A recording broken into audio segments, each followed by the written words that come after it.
It's your boy, Margio. And we back at it again with another reaction, man. Today we got another Uncut video, man. Shout out to Uncut, man. If y'all don't know who Uncut is, man, y'all need to go tune in to him, man. Uncut Hoops. He got so much bangers, you know. That's why I get all my videos from him, you know, cause he do a lot of good explaining, you know what I'm saying. But today we got Dwyane Wade cooks today's NBA modern basketball, NBA, however you want to put it. Now, this coming from Dwyane Wade, I consider Dwyane Wade is a top 5 shooting guard. You can put him you can put him 3, 4, 5, whatever you want to put Dwyane Wade. Dwyane Wade in his prime was a monster. He was a beast. But then he ended up playing with LeBron James, you know. And I know a lot of y'all don't rock with LeBron.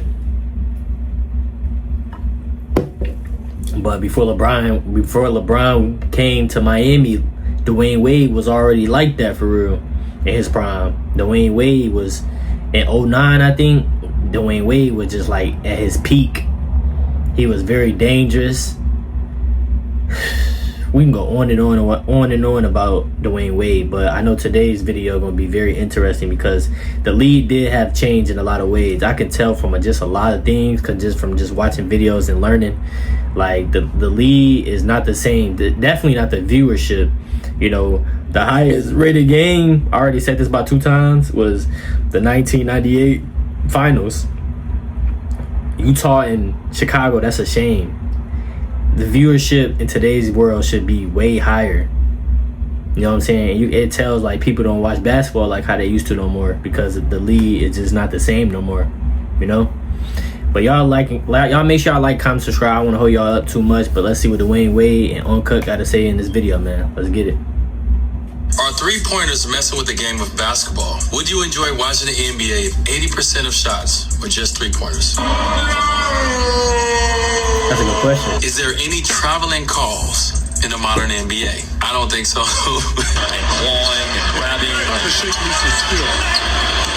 Ooh, travel like a buff. They just blew him out. No contest in that one. Footwork just adds in today's game too. They need to go to like Hakeem, Jordan. You know what I'm saying? All the OGs. As a fan, watch the game just like you, Fabio. I never see a traveling call. You can call travel on almost every play. And once the NBA has allowed an extra few steps, it becomes hard to even call travel. So I would say if you're a veteran in the NBA, you don't get travels. When looking at recent NBA discourse from modern-day NBA fans, one aspect near being pushed almost daily is that the current-day players, great offensive players, have it harder than ever. Yes, modern-day fans actually believe this. As look at today's game, I think it's more complex, more difficult, just all in all harder than past eras like the 2000s, 90s, even 1980s. Cocaine is a hell of a drug. If you have some common sense, you aren't 15 years old, you can break down film, you know what you're watching. Eras of the past, pre-2015, the defensive principles, defensive rules were undoubtedly harder. And speaking of various eras, in the 2000s, the 2010s, even early 2020s, the game has changed significantly. So looking at one player who kind of went through all those eras, we in fact have Dwyane. And looking at young Wade's career in the 2000s, you know, showing tough defense, limited spacing, scoring the basketball was harder than ever. Now the 2010-2014 era, you know, still fairly difficult. There was more spacing, but it was nothing crazy. In his last 5 years in the league, the game completely exploded, becoming easier than ever, and for offensive players, they could do whatever they want. I came in the NBA when people were hand checking, when people can put their hands on and they can guide you over screens and where you can go. And then I was in an era where they took your hands off and you had to guard a guy like this.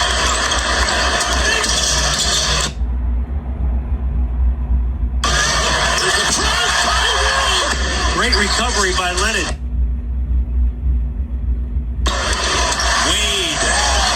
How do you guard a guy guy that's super fast and super strong and, all that, that's getting the ball screen if you can't touch him. So the NBA understands what the fans need. The fans at that time wanted more scoring. They wanted more excitement. And so they changed the rules to alter crazy.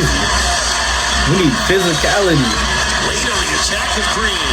Yes. For someone like D. Wade, looking at his career, what's one thing he excelled at his entire career? Attacking the paint, being a slasher, and getting to the basket.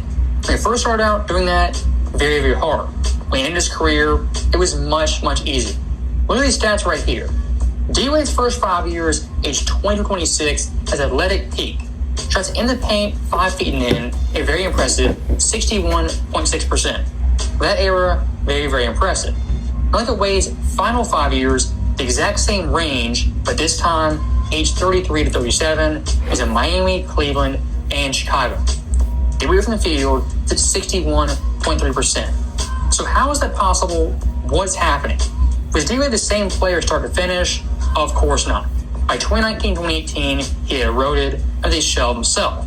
But what changed was the game around Wade, and scoring the basketball had become much, much easier, especially in the paint and getting to the basket. Right. If you watch mid-2000s games, the 4 or 5 in most nights are non-shooters, non-offensive threats. And of course, defensively, they're post the blocks, or to block your shot, alter it, or at the very least, give you a love tap.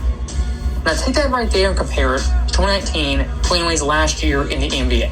Right here, old man Wade in a pick and roll, basically a 2-on-2 game, everyone else watching out of the picture. Looking at Jared Allen, a shot blocker, who should be in the paint. In his era, what does he have to do? Stick on Kelly Olynyk, who's a 3-point threat. In 2008, 2009, players like that were rarely on the floor. 405, they were a dime a dozen across the league. Now look at the spacing at the bottom of the screen. Winslow in his day was a non-shooter, honestly a brick outside of 8 feet. But look at the Nets defender. What does he do? Not help on the drive, stay stuck to Winslow. That in the modern NBA happens all the time. And look at D-Wade's finish at the basket. There's a lot of resistance? Not really. Got the D-Lo mismatch on his hip, he hunted D-Lo in the pick and roll, and that's the end of the story. D-Wade, a wide open layup with no help defensively, because looking at Jared Allen, he's in the perimeter guarding Kelly Olynyk. For basketball pre-2010, what you have in this play is a 4-man on the block, a non-shooter, being guarded by another non-shooter. And that layup wouldn't be an easy gimme like it was for Wade in 2019. Now look at this next play versus Atlanta, the same 2019 season. The Hawks, miscommunication, a fake handoff, but look at the paint, where are the bigs at? Clint Capella, not in the paint, respecting James Johnson, who can make threes. Again, in modern NBA, that happens all the time. Now look at Dwyane Dedmon, what is he doing? He's in the middle of the paint? Of course not. If there is no 3-second rule, Dwyane Dedmon, do 1 foot over, or you contest Wade at the rim. But instead, a few steps over, and with the help he's late, D-Wade finishes relatively easy 2-point basket. Scoring is easier in the NBA just because of the amount of the different rules. I'm just saying because of the rules. Yeah. Because the guy can stay. If you have a guy like, let's say, Rudy Gobert, he can stay in the paint on defense 3 seconds, however he wants. Like just because of that rule, it's just so easy in today's game. When you compare various eras in NBA history, looking at the spacing, the lineups, little nuances, basketball nowadays is so much easier for the offensive player, it's kind of comical. As looking at the rules, of course, you can travel, lift your pivot foot, carry the basketball, do all that nonsense. But the actual detailed rules, 3-second rules, those things in the long run make all the difference. Past eras, much more spacing. But look at today's game, you have maximized spacing with a 3-second rule in the paint. If that didn't exist, defenses, they might have a chance. But looking at that one rule, it nurse paint defenders from protectors to a large degree. It's a 3-point Heat lead, despite 9 for 12 shooting from easy, bro. Broke free. It's easy. Points the other night in Memphis, almost as point. Oh, look at this by Dwyane Wade. What the fuck, bro? How do you guard a guy that's super fast and super strong and all that? No, that's getting the ball screen if you can't touch Can't it. play no defense. If you play basketball at any level, physicality, tough defense, you're allowed to get away with more. That's in the long run, bro. makes a big time difference. As an offensive player, they're less comfortable being bumped, hip checked, held, grabbed, and just messed with all game long. A lot of modern day fans looking at quote-unquote physicality, they brush it off as old heads being old heads, just talking nonsense. But looking at last year's postseason, physicality made a big-time difference looking at stats and overall numbers. The 2026 season, the full 82-game slate, teams on average scored 115.6 points per game. That in the playoffs dropped to 107.9, nearly an 8-point drop. That's absurd, one of the highest marks of all time. 2025, the overall drop, 113.8, down to 108.8. Again, massive. Look at 2024, the biggest drop all time on record. 114.2 to 105.6, a drop of nearly 9 points. The past 3 years of NBA basketball proved one thing. Physical defense, not calling cheap fouls, a big effect on players, stats, numbers, and overall efficiency. So that right there is in the video, and I'll say one last thing. For someone like D-Wade looking at his peak, to me personally, that's 2009, which should win the MVP. That's what I'm saying. 2009 was at 30.2 points per game. But looking at his Heat team in total, only 90.3 points per game. That means Wade in 09, percentage-wise, had 30.7% of the team's overall points. That number is absurd. Look at this past year, SGA, the best two-guard in the game. For Oklahoma City, his under points scored was 26.1. Jaylen Brown, 24.9, Edwards, 24.4, and Mitchell, 23.4. What did that show right there? For someone like D-Wade in his era, averaging 30 much harder and also much more valuable.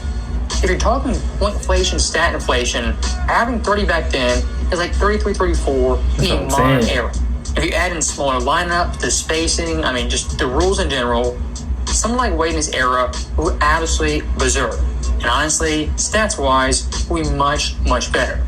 That's why people on TikTok nowadays, comparing stats across eras, it's the dumbest thing possible. Basketball in 26, the offensive player, has never been easy. Are they still great players? Of course they are. But numbers-wise, not really comparable. As always, thank you guys for watching. Hope you enjoyed it. Wow, this is another interesting video, man. It is crazy. It is crazy just to see how the league have changed in so many ways. Why do we gotta continue to keep changing things? Why we can't just keep it normal, keep it the way how it was? Let the guys play through stuff. Let the guys get physical. Let the game get very interesting. Let people really sit down how they used to be as a family, just sitting down watching the games and not complaining, just having a good time with the family. Nowadays, people not even really watching the game. The only time people really catch the game if they at a bar, anywhere that food where they have it on the TV. But other than that, people not really sitting down at the house watching games like that. Probably just see the highlights. But everybody is watching post games when it's playoff time. But the league is definitely different.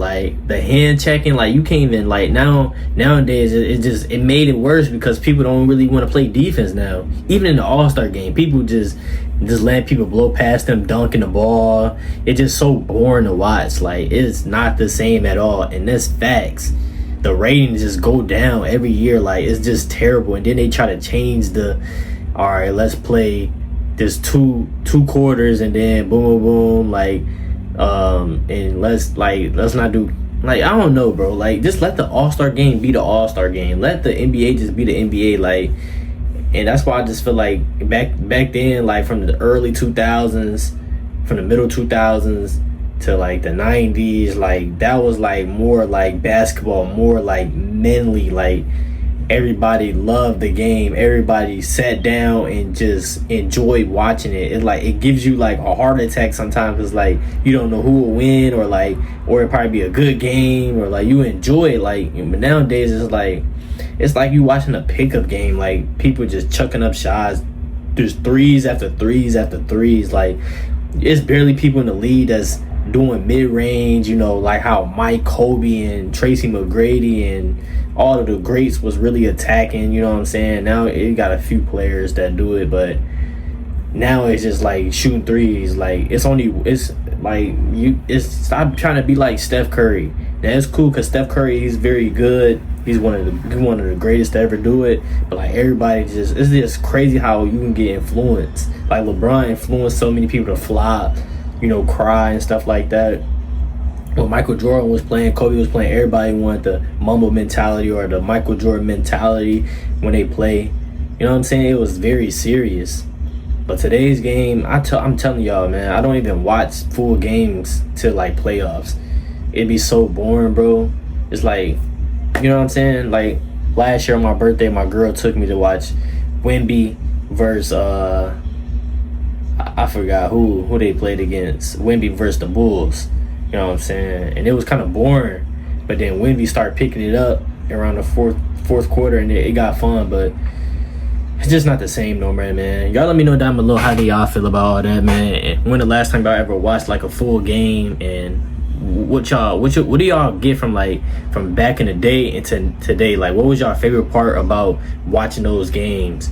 You know what I'm saying? I know my pops about like, I said it a lot, my pops around like 62 years old, and he always talk about Michael Jordan. Like every time sitting down, he said that's a bad man. Like he just gas him up. You know what I'm saying? Like he just enjoyed watching him. You know what I'm saying? Because you knew, you know, when you watch him, he always gonna have something special. You know what I'm saying, on the court. But y'all let me know in the comments down below, man. We're on the road to 16K subs, man.